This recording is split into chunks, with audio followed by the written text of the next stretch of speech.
داواکاری بۆ جێگیری سەرۆکی حکوومەت بابەت داواکاری ئێمە وەک دەستەی خۆبەخشی داواکاری لە مافی مامۆستایانی گەرمیان کە هاوکات هاودەنگی زۆرینەی مامۆستایانی ناوچەکەین و هەڵگری واژووی زیاتر لە 1500 مامۆستایان دش بە گرانی نرخ و گەندەڵی پرۆژەی بەهشتی کەلار کە بۆ مامۆستایان دروست دەکرێت.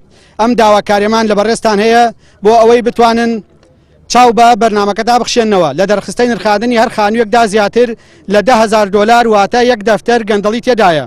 بۆیە داواتان لێ دەکەین لژنەی نرخاندن پێک بێنن بۆ پێداچوونەوەی.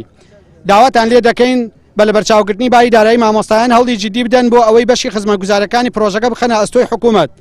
لە ئەگەری جێبەجێنەکردنی خاڵی یەکەم و دووەمدا داواکانی زەوی بەسەر مامۆستایاندا دابش بکرێت چونکە زەوی دابشکردنی گەندەڵی قۆڕخکاری نایەڵێت و خزمەتی زیاتری مامۆستایان دەکات.